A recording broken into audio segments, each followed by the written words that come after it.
Hello students, welcome to Extra Grades e learning.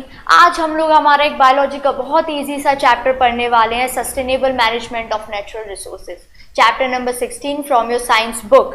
तो हम लोग क्या करने वाले हैं इस चैप्टर में, हम इस चैप्टर को पूरा वन शॉट पढ़ने वाले हैं from starting to ending.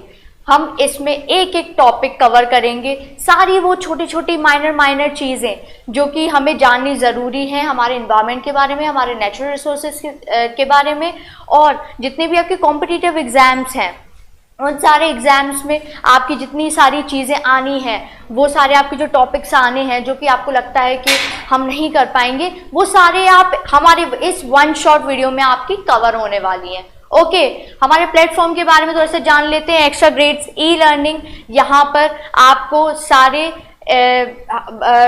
Subjects के बारे में, मैथ्स और आपके सोशल साइंस और आपके साइंस, आपके सारी वीडियोस एक एक करके कवर होती जाएंगी। आप हमारे साथ हमारे रिदम बैच में, हमारे 10th स्टैंडर्ड का बैच रिदम बैच में है और आप हमसे रिदम बना के चलें, आपके लिए काफ़ी प्रॉफिटेबल होगा। सबसे पहले हम जानते हैं सस्टेनेबल मैनेजमेंट का मतलब क्या होता है। सस्टेनेबल मतलब कि सस्टेन, ये वर्ड आ रहा है, अगर आप इस वर्ड को तोड़ दें तो हमें ये समझ में आता है कि हमें उसको सस्टेन करना है। ओके, हमें उसे कम यूज़ करना है, हमें उसे कुछ इस तरीके से यूज़ करें कि वो वेस्ट ना हो, वो डिटोरिएट ना हो, वो खराब ना हो, वो बहुत हमारे पास लिमिटलेस नहीं है। ओके, सो सस्टेनेबल मैनेजमेंट मतलब कि हमें कौन कौन सी प्रोसेसेस हैं हमारे पास, कौन कौन सी ऐसे तरीके हैं, ऐसे कौन कौन से मेथड्स हैं कि हम उसको कंजर्व कर पाएँ और उसको ऐसे यूज़ करें कि वो आगे जाकर हमारी लीगेसी के लिए, आगे जाके हमारी जनरेशन के लिए भी अवेलेबल हो in good amounts. Okay, so sustainable management of natural resources.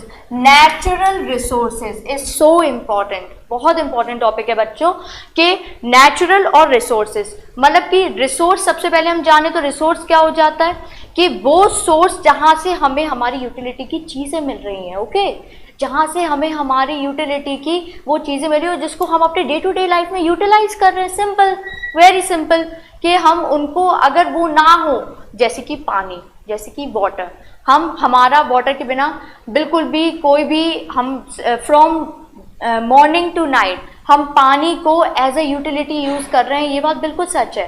तो हम उस पानी को कैसे जुडिशियली यूज़ करें कि वो ऐसा ना लगे कि हम उसको डिटोरिएट कर रहे हैं, उसको हम ख़त्म कर रहे हैं। और ये बात हम जानते हैं कि क्लीन वाटर, ड्रिंकिंग वाटर हमारे पास कम अवेलेबल है।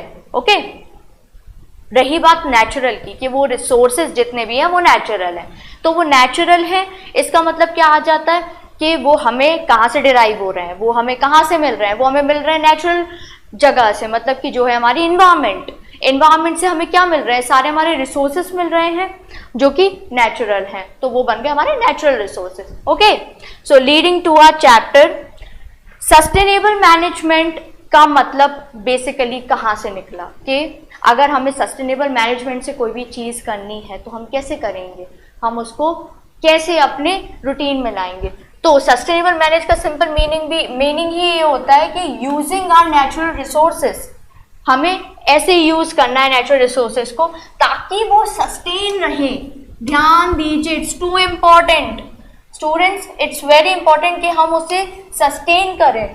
ठीक है, सस्टेन करें उसको, हम कुछ ऐसे यूज करें ताकि वो उसकी वेस्टेज ना हो, ताकि वो बर्बाद ना हो। ओके, कि हम उसे सस्टेन करें और उससे होगा क्या, definitely our environment will be conserved, हमारा एनवायरनमेंट कंजर्व होगा ही होगा अगर हम उनको एक लिमिट में यूज़ करें। ठीक है, हम उन्हें सेफली यूज़ करें, हम उन्हें प्रॉपरली यूज़ करें, देन हमारे एनवायरनमेंट को वो हार्म नहीं पहुंचाने वाली। ओके, दूसरी चीज़ आ जाती है, बहुत सुनी हुई चीज़ है, वसुदेव कुटुंबकम। वेरी सिंपल, वसुदेव, इसका अगर हम इसको है ना थोड़ा सा तोड़ दें अगर, तो हम इसको ऐसे पढ़ सकते हैं, Vasudha, which means earth, or planet. Okay, वसुधैव कुटुंबकम मतलब कि फैमिली, मतलब कि आपकी जो पूरी अर्थ है वो आपकी एक सिंगल फैमिली है। You have to keep it safe, आपके पास और कोई जगह नहीं है जाने के लिए, तो आप इस चीज़ को समझिए कि हमारी जो पूरी अर्थ है उसको हमें किस किस तरीके से बचा बचा के रखना है, और जितनी भी हम उसकी चीज़ें हम उससे डिराइव कर रहे हैं या उसमें डंप कर रहे हैं, ये चीज़ हमें पता होनी चाहिए कि हमें लोगों को उससे कैसे अवेयर करवाना, और हमें खुद भी कुछ ना कुछ ऐसे स्टेप्स लेने ज़रूरी हैं जिससे कि हम अपनी अर्थ को एक सेफ रखें। Okay, living in harmony with nature. Harmony से मैं एक वर्ड डिराइव कराना चाहूँगी, सिंक्रोनी, कोऑर्डिनेशन। अगर हम अपने नेचर के साथ एक कोऑर्डिनेशन बना के रखें, एक कोऑर्डिनेशन बिल्डअप करें, हम एक कोऑर्डिनेशन बिल्डअप करें अपने नेचर के साथ, देन हम बहुत इजीली अपने इस प्लैनेट पे सरवाइव कर सकेंगे, और हमारी आने वाली जितनी जनरेशन्स हैं वो भी बहुत इजीली सरवाइव करेंगी। Okay, so next thing comes is our natural resource. Natural resources में जितनी भी चीज़ें हमें इन्वायरमेंट से मिल रही हैं वो सारी तो आ ही रही हैं, तो उसमें कौन कौन से एग्जाम्पल्स आ सकते हैं? Forest, wildlife, water, coal and petroleum, और भी सारी चीज़ें, जैसे आपका सन आ जाता है, सन से सनलाइट हमें मिलती है, सनलाइट की ज़रूरत प्लांट्स को भी है और एनिमल्स को भी है, ये बात बहुत क्लियर है। ओके, सो जो हमारा कोल एंड पेट्रोलियम है, हमारा फॉरेस्ट है, वाइल्ड लाइफ है, सारी चीज़ों को हमें किस कंजर्व वे में यूज़ करनी है, ओके, वो हम पढ़ेंगे पूरा अवेयरनेस में। ओके, कैसे पढ़ेंगे हम उसको? अवेयरनेस वाले पोर्शन में हम पूरा पढ़ेंगे। ओके, अब बात ये आती है कि हम यूज़ कर रहे हैं, उसके बावजूद प्रॉब्लम्स हैं, कुछ ना कुछ हमारी ग्लोबल लेवल प्रॉब्लम्स हैं। ओके, एनवायरमेंटल प्रॉब्लम से आप लोग देख रहे हैं काफ़ी सारी, मतलब है ना, कभी भी अनयूजुअल टाइम पर कोई भी नेचुरल कैलेमिटी आ जाती है। नेचुरल कैलेमिटी तो जानते होंगे आप, जैसे कि फ्लड्स आ गए, और है ना कभी भी है ना किसी भी पोर्शन में बहुत ज़्यादा अंडरग्राउंड वाटर की कमी हो गई, तो ये सारी चीज़ें हमारी कहाँ आ जाती हैं? इन्वायरमेंटल प्रॉब्लम्स में आ जाती हैं। इन्वायरमेंटल प्रॉब्लम्स में आपका आ जाएगा global warming. Okay, it's such a important topic. Global warming आ जाएगा, पोल्यूशन आ जाएगा। ओके, पोल्यूशन आ जाएगा, उसके बाद फिर आपका डिफॉरेस्टेशन। ओके, और इसमें पोल्यूशन में कितने सारे टाइप की पोल्यूशंस होती हैं, वो सब कुछ आएगा। ओके, और जैसे कि हमारे पास इनअवेलेबिलिटी ऑफ क्लीन वाटर है। ओके, कि काफ़ी सारा है ना, हमें अब पता है कि जितना भी हमारा पानी है वो ग्लेशियर्स में है, जो अच्छा पानी है, जो हमारे पीने लायक पानी है, वो सारा ग्लेशियर्स में। सो हमारे जो वाटर लेवल है वो काफ़ी डाउन चला गया है, तो हमारे पास एक कहते हैं ना कि अच्छे पानी की कमी हो गई है, तो वही सेम चीज़ इनअवेलेबिलिटी ऑफ क्लीन वाटर हो रही है। ओके, अब हम आ जाते हैं अपने रिसोर्सेस पे कि रिसोर्स कौन सी चीज़ है, क्या है रिसोर्स? तो रिसोर्स में सोर्स और supply from which a benefit is produced, मतलब कि वो सोर्स जहाँ से हमें वो चीज़ मिल रही है और वहाँ से हमें कुछ बेनिफिट मिल रहा है। ये बात तो है कि हमें इन्वायरमेंट से काफ़ी सारी चीज़ें मिल रही हैं, जैसे कि मैंने बताया कोल मिल रहा है, पेट्रोलियम मिल रहा है, ठीक है, फॉरेस्ट है, तो फॉरेस्ट से सारे हमारे प्लांट प्रोडक्ट्स आ जाएंगे। Okay, plant and their products, वो सारे हमें मिल जाएंगे, और उसकी कुछ ना कुछ यूटिलिटी तो है, यूटिलिटी तो है। हम उसको ले ही यूटिलिटी की वजह से रहे हैं कि हमें वुड की ज़रूरत है, कि हमें वुड की ज़रूरत है, तो हम जा रहे हैं ट्रीज के पास। ओके, हमें फायर की ज़रूरत है तो हमें चाहिए कोल, हमें मशीन्स रन करानी है तो हमें चाहिए पेट्रोल। ओके, तो ये सारी चीज़ें हम जानते हैं कि हमारी ज़रूरतें तो हैं, तो हमें रिसोर्स, हमारा काफ़ी इंपॉर्टेंट टॉपिक है, हमें रिसोर्स से ये सारी चीज़ें मिल रही हैं, डिराइव हो रही हैं, यूटिलिटी की हैं, तो हमें सारी चीज़ें चाहिए ही चाहिए।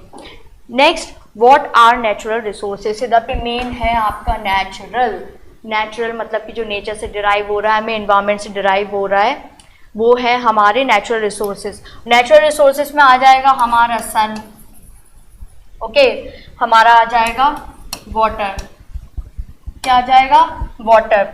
हमारा आ जाएगा कोल एंड पेट्रोलियम। ओके, आ जाएंगे हमारे फॉरेस्ट, क्या आ जाएंगे, फॉरेस्ट, प्लांट्स। ओके, आप तो जानते ही होंगे कि कितने सारे प्लांट डिराइव्ड प्रोडक्ट्स आज हम अपनी डेली लाइफ में यूज करते हैं। Even perfumes are having smell of good plants. Okay, अब हम अपने प्लेटफॉर्म, अब हम चैप्टर में आगे बढ़ने से पहले हम थोड़ा सा अपने प्लेटफॉर्म को समझ लेते हैं। We are here on Extra Grades e learning. हमारा जो प्लेटफॉर्म है वो बेसिकली बच्चों को बहुत अच्छा एजुकेशन प्रोवाइड कराना चाह रहा है, जहाँ से बच्चे खुद अपने आप से पढ़ के और खुद से इतना केपेबल हो जाएं ताकि वो एग्जाम्स में प्रॉपरली आंसर्स लिख सकें, ताकि वो एग्जाम्स में क्वेश्चंस को इजीली अंडरस्टैंड कर सकें, ताकि वो कॉम्पिटिशन्स में अच्छे से प्रिपरेशंस अपनी कर सकें। We are on Facebook, WhatsApp और इंस्टाग्राम। और सबसे बड़ी बात, आप हमें प्ले स्टोर से हमसे लिंक कर सकते हैं। नीचे डिस्क्रिप्शन बॉक्स में आपको लिंक मिल जाएगी। हम जैसे ही आप उस लिंक पे क्लिक करेंगे, आप डायरेक्टली हमारे प्ले स्टोर में जो ऐप है वहाँ पहुँच जाएंगे। रिदम बैच हमारा है, 10th स्टैंडर्ड का। तो रिदम बैच में आपको सब कुछ, सारे मैथ, साइंस, सोशल साइंस, आपको सारे की एक एक करके वीडियोस मिलती जाएंगी। देखने वाले हमारे चैप्टर में कंटेंट्स कौन कौन से हैं, कि मतलब उसमें कौन कौन से टॉपिक्स आने वाले हैं आगे जाके, और ऐसे कौन कौन से हम टॉपिक्स पढ़ने वाले हैं जिनसे हमारे क्वेश्चंस आते हैं। ओके, सबसे पहले हम पढ़ेंगे टाइप्स ऑफ रिसोर्सेस। कौन कौन से टाइप के रिसोर्सेस होते हैं, ये आगे जाके 2 टाइप के रिसोर्सेस बन जाते हैं, हम अभी आगे पढ़ेंगे। ओके, ये वाले 2 रिसोर्सेस होते हैं हमारे रिन्यूएबल और नॉन रिन्यूएबल रिसोर्सेस। सेकेंड चीज आ जाती है हमारी एनवायरमेंटल प्रॉब्लम्स। एक ग्लोबल लेवल प्रॉब्लम्स हो जाती हैं, एक होती है कि इस कंट्री की मेजॉरिटी, सबसे बड़ी प्रॉब्लम यही है। तो हम देखेंगे कि हमारी एक तो कंट्री में क्या प्रॉब्लम है और दूसरी चीज ग्लोबल लेवल प्रॉब्लम कौन सी है। ओके, तीसरी चीज आ जाती है हमारी 5 Rs to save environment. R's मतलब कि R'(S) मतलब कि reduce, reuse, refuse, repurpose, recycle. Okay, पहले आपने 3 R सुने होंगे, अब ये अपग्रेड होकर 5 Rs हो गए हैं। ओके, टू सेव एनवायरमेंट किसको हेल्प करता है एनवायरमेंट को सेव करने में। चौथी चीज आ जाती है why do we need to manage our resources, कि हमें ये सारे रिसोर्सेस अगर मैनेज करने हैं तो क्यों करने हैं और कैसे करने हैं। ओके, क्यों करने हैं, सबसे पहले हमारा व्हाई हमारा क्वेश्चन है। व्हाई हमारा क्वेश्चन है कि हमें क्यों करने हैं। सबसे पहले तो हमें किसी भी चीज का पर्पस जानना होता है ना, तो हम इस चीज का पर्पस पता करेंगे कि हमें क्यों करना है। Okay, 5th will be our forest and wildlife. Forest and wildlife में हम सब कुछ पढ़ेंगे कि फॉरेस्ट एंड वाइल्ड लाइफ में क्या क्या चीज़ें हमें वहाँ से मिलती हैं, वहाँ पर क्या क्या एक्शंस होते हैं, वहाँ पर कौन कौन से प्लांट्स लगते हैं, और वहाँ पर आपके कुछ कुछ ऐसे बहुत फेमस पर्सनैलिटीज़ हैं जिन लोगों ने कुछ वहाँ पर किया ऐसा जिसने हमारे एनवायरनमेंट को कंजर्व करने में हेल्प की। So we will read it all in forest and wildlife. Okay, water for all, पानी की ज़रूरत, कीमत मुझे बताने की ज़रूरत नहीं है। Water for all is water for all, water is needed by everyone. Okay, plants, animals, सब किसी को पानी की ज़रूरत होती ही है। Coal and petroleum are fossil fuels. Students, these are fossil fuels जो कि हमारे मिलियंस ऑफ ईयर्स लेते हैं, मिलियंस ऑफ ईयर्स। आप मानेंगे नहीं, बहुत 1000 करोड़ साल लगते हैं तब जाकर कोल फॉर्म होता है, पेट्रोलियम फॉर्म होता है, बहुत टाइम लगता है, इजीली नहीं बनते। तो इसलिए हमें इन्हें कैसे यूज करना है, हमें इन्हें सस्टेनेबल मैनर में यूज करना है, हमें इन्हें बहुत ज़्यादा एक्सप्लॉइट नहीं करना है। हाउ टू मैनेज, सबसे बड़ा सवाल कि इतना पूरा चैप्टर पढ़ने के बाद अब हमें इसे मैनेज कैसे करना है। चैप्टर के आखिरी में हम पढ़ेंगे how to manage these resources. Okay, अब हमारे टाइप ऑफ रिसोर्सेज में 2 टाइप के रिसोर्सेज आ जाते हैं। The first one is renewable resource. The first one is renewable resource. अब एक चीज देखो, अगर इसको थोड़ा सा बीच में से तोड़ देना तो ये एक वर्ड आ जा रहा है रीन्यू। क्या है ये वर्ड? रीन्यू। मतलब कि री मतलब कि दोबारा, मतलब कि न्यू मतलब कि बिल्कुल नया जैसा, मतलब कि हम जो चीज यूज करते रहते हैं, जो हमारे कंटिन्यूअस यूज में है, वो हम उसे दोबारा से रीजनरेट कर सकते हैं, रीजनरेट कर सकते हैं। So these are available in infinite quantity. Infinite quantity मतलब कि बहुत क्वांटिटी में ये हमारी अर्थ पर प्रेजेंट है, ये हमारे प्लैनेट पर बहुत सारी इनफाइनाइट क्वांटिटी में अवेलेबल है एंड कैन बी यूज्ड। समझ रहे हैं आप? कैन बी यूज्ड, ये दोबारा से यूज किए जा सकते हैं। रिपीटेडली का मतलब क्या होता है? बार बार यूज किए जा सकते हैं। Okay, they can be use repeatedly, are called renewable resources. Okay, समझ गए? एग्जाम्पल्स में क्या क्या आ जाएगा आपका? फॉरेस्ट, आपकी विंड, वाटर एटसेट्रा। विंड, कभी ऐसा सुना है कि हवा की कमी पड़ गई? नहीं होता ना ऐसा। वैसे ही वाटर है, वाटर हमारी आपको पता होगा कि अर्थ का 3/4 पोर्शन वाटर ही है। ओके, अब वो डिपेंड करता है कि वो ओशियन वाटर है, सी वाटर है, या ग्लेशियर्स के फॉर्म में फ्रोजन है, लेकिन है तो ना। ये इतना इनफ है, ये सारी चीजें इतनी इनफ है कि ये कभी भी हमारी फिनिश नहीं होने वाली। ओके, दूसरी चीज आ जाती है कि हमारे इसमें क्या आता है? बेसिकली हमारे फॉरेस्ट आते हैं, सारा हमारा फ्लोरा आ जाता है। ओके, हमारा सारा फ्लोरा आ जाता है, हमारे जितने भी प्लांट्स हैं, हमारी पूरी बायोडाइवर्सिटी का पूरा पोर्शन, एक बहुत बड़ा पोर्शन आप जानते हैं हमारे फॉरेस्ट पे डिपेंड करता है। अमेज़न फॉरेस्ट का नाम सुना है आप लोगों ने? Amazon forest, these are called as lungs of planet Earth, lungs of planet Earth. समझ रहे हैं आप लोग ये कितने इंपॉर्टेंट हैं? ये हमारी फ्लोरा को, फौना को, एनिमल्स को, हायर एनिमल्स को, लोअर एनिमल्स को, सबको एक बहुत अच्छे अमाउंट में ऑक्सीजन प्रोवाइड कराते हैं। ओके, प्लांट्स का क्या काम होता है? हमें ऑक्सीजन प्रोवाइड कराना। अगर आप चाहें, अगर आप ये सोचें कि चलो फॉरेस्ट नहीं है तो काम चल जाएगा, ये चीज बिल्कुल गलत है। Forest are too important for us. Next is non renewable resource. Non renewable resources में हमारे वो सारे रिसोर्सेस आ जाते हैं जो हमारे पास लिमिटेड है, जो हमारे पास एक कम अमाउंट में है, हमारे पास अबंडेंस में है, मतलब कि कम है, लिमिटेड क्वांटिटी में है। उनकी जो एक परसेंटेज है वो लिमिटेड है, 1% है कि 2% है, कितने परसेंटेज में हमें नहीं पता। तो हमें उसको कैसे, due to their non renewable nature. अच्छा, जो चीज रीन्यू नहीं हो सकती वो कभी ना किसी जगह जाके तो फिनिश होगी ही होगी। ये बात आप लोग समझ रहे हैं कि जो चीज रिन्यू हो ही नहीं सकती वो किसी ना किसी पॉइंट पे जाके तो फिनिशिंग पॉइंट पे पहुंचेगी। ओके, सो हमारा जो नेचर है उसमें मतलब जो भी कोई रिसोर्सेस हैं ऐसे हैं जिनमें नॉन रिन्यूएबल कैपेबिलिटी नहीं है, वो सारी चीज़ें आ जाएंगी हमारे नॉन रिन्यूएबल रिसोर्सेस में। इसमें हमारे एग्जांपल्स आ जाएंगे fossil fuels, minerals. Okay, fossil fuels में हमारा क्या क्या आता है? Coal and petroleum. मिनरल्स आप सबने पढ़े होंगे, कैल्शियम, पोटेशियम। ओके, और जैसे क्या जाता है हमारा सिलिकॉन, ये सारे हमारे मिनरल्स में आ जाते हैं। ओके, अब इसमें हमारे कुछ एग्जाम्पल्स ऐसे हैं जैसे कि ऑयल हो गया। ऑयल हम लोग डीप डाउन सी से निकालते हैं, डीप डाउन सी में हम लोग उसको एक्सट्रैक्ट करते हैं, जिसको बहुत साल लगते हैं बनने में।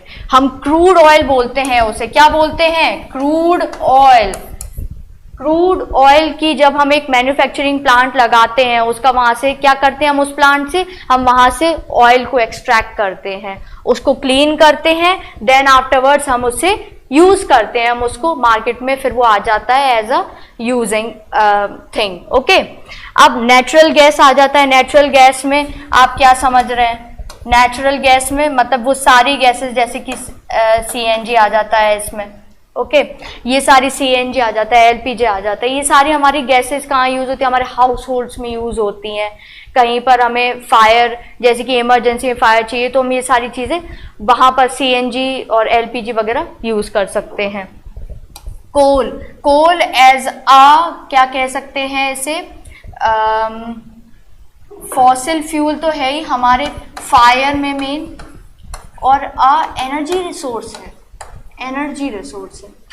Fire is a form of energy, fire is a form of energy, तो हमारा क्या है, कोल एक एनर्जी रिसोर्स है, वो हीट प्रोड्यूस करवाने में हमें हेल्प कर रहा है। ओके, समझ रहे हैं? दो टाइप के हमने रिसोर्सेज पढ़ लिए, कौन कौन से पढ़ लिए, रिवाइज कर लो जल्दी। Renewable and non renewable.